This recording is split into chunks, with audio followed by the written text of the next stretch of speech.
Director of Research and Innovation at the Kumasi Technical University, has put together a survey, and it's titled Who Wins Election 2024?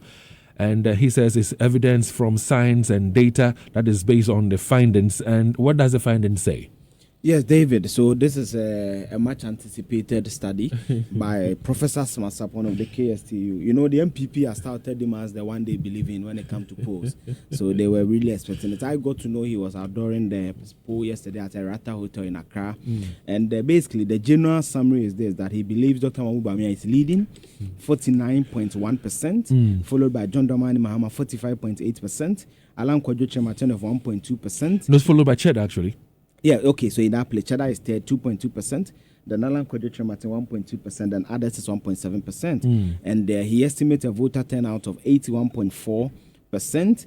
Then also, he used a sample size of 99,355, and he went to 4,272 communities. Now, David, what has generated some talkability? I think that there's some error. I don't know. I'll share with you so that maybe you can prompt him since he's your good friend.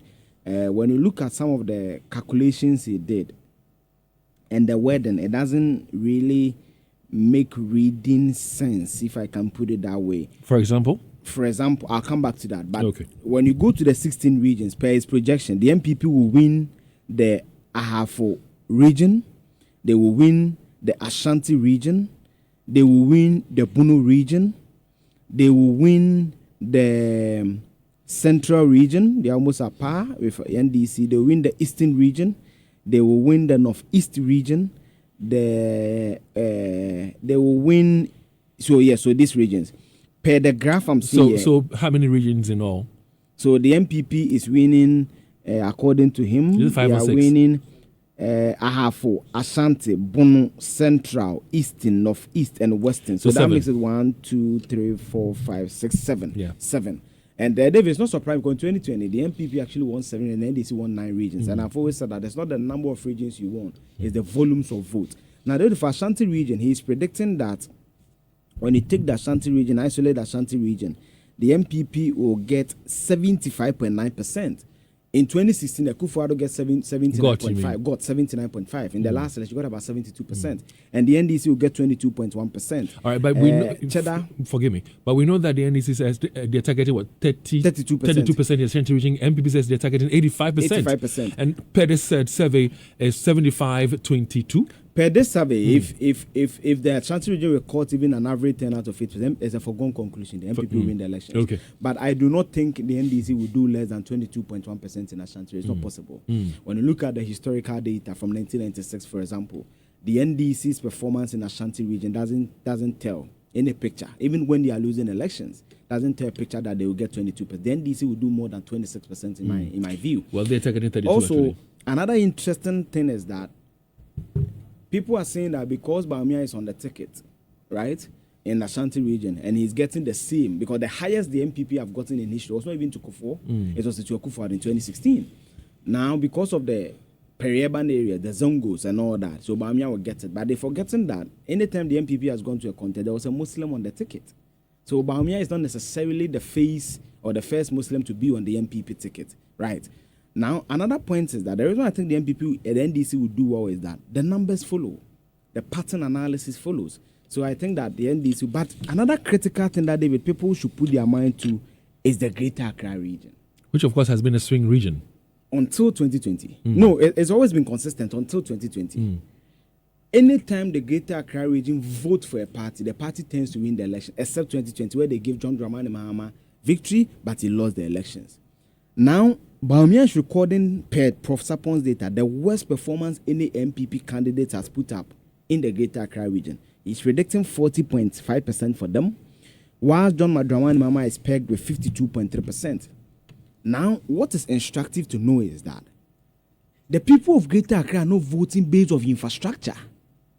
They don't care about Bank of Ghana HQ. They don't care about flyovers. They care about living conditions. David, you know what I'm saying there? Which region recorded the lowest willingness to vote when we did the NCCE data?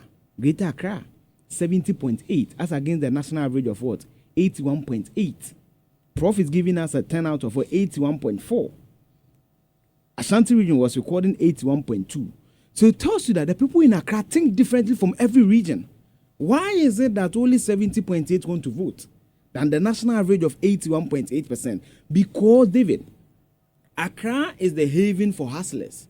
Many people from diverse backgrounds, they are going to hustle.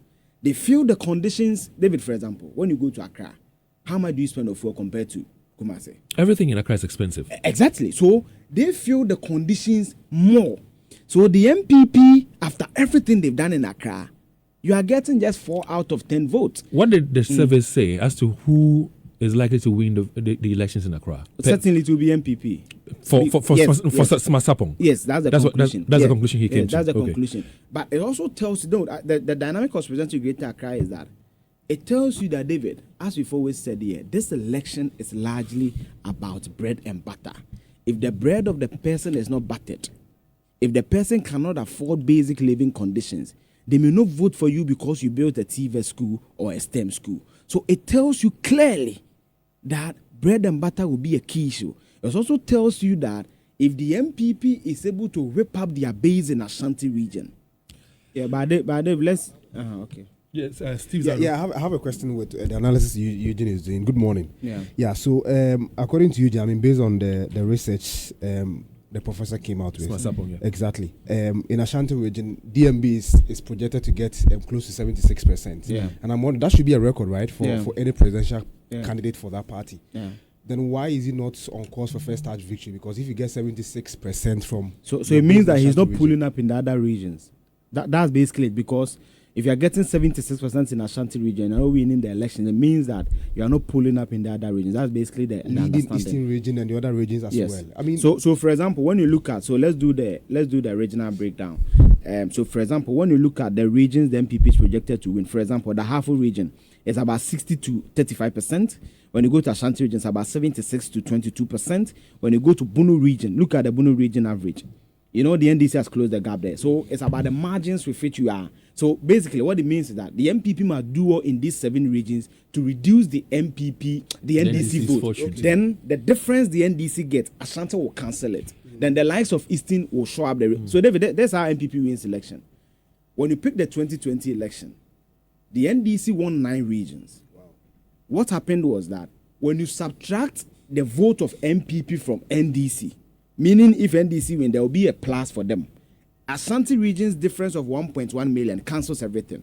Now, let me do a rough math for you. Why the Ashanti region conversation is important. We are estimatedly having 3.3 million voters. When we have a turnover of 80 in Ashanti region, 80 divided by 100 times 3.3 million, you come to about 2.6 million votes. Let's say 2% of the 6 million are rejected votes, right? Because any election, they are rejected vote. That's about 52,000. So you count to about 2.5 million, 500 something. Give the MPP the 76%. So 76% of the 2.5 million. This is just rough estimate. I've not sat down to give it. That's about 1.9 million. When you subtract the NDC, they'll still get the difference of about 1.1 million. So the MPP, if Prof's projection is right, and when you look at the trend analysis, they've never gone beyond the 72 mark. So it tells you that if the MPP gets the base in Ashanti to vote, a turnout of about 8, and let's not forget that Ashanti region mostly does better than the national turnout. So if Prof is projecting a national turnout of 81.4, and Ashanti even do 82%, and let's not forget, anytime Ashantis tend to vote, 7 out of 10 at least vote for the MPP. So it is for the NDC to make them realize that they vote for the NDC or they don't vote. Because if they don't vote, it goes against the MPP. So the Ashanti region is a special case. If people in Ashanti region don't vote, it goes against the MPP. Because the propensity is that 7 out of 10 will vote for them. But it's like the Greater Accra scenario I said.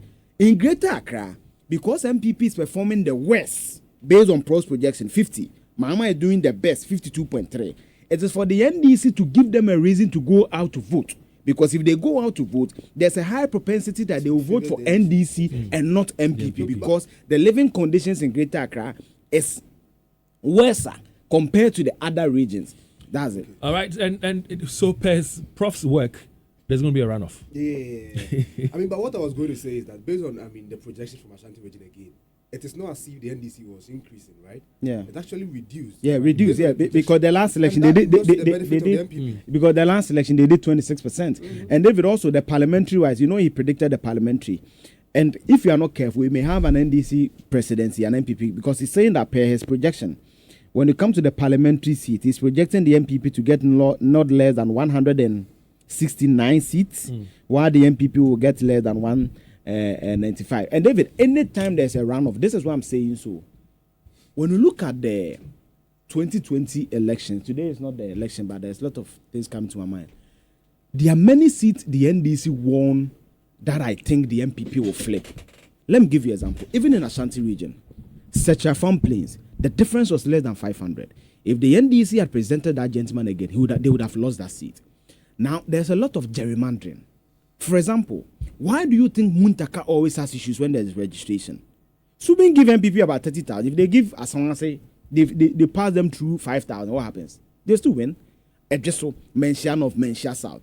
That's what the MPP is doing in Sarpong Plains. It may not be illegal because these people cross, they go and farm there, they marry there, they have their side chicks there and all those things, right?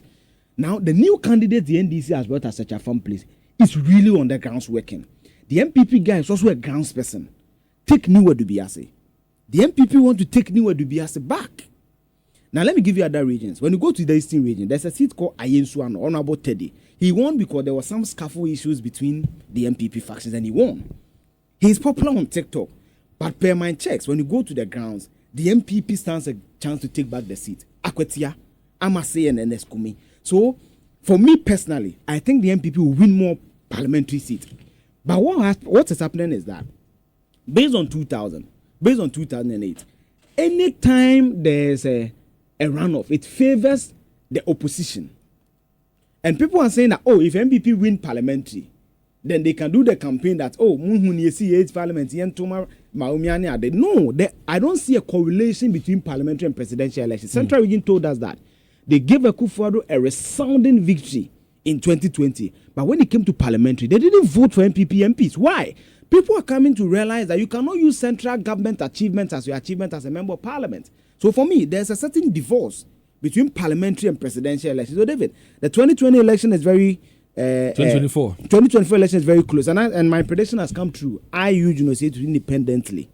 I don't think anybody will win a one touch. It will be a runoff.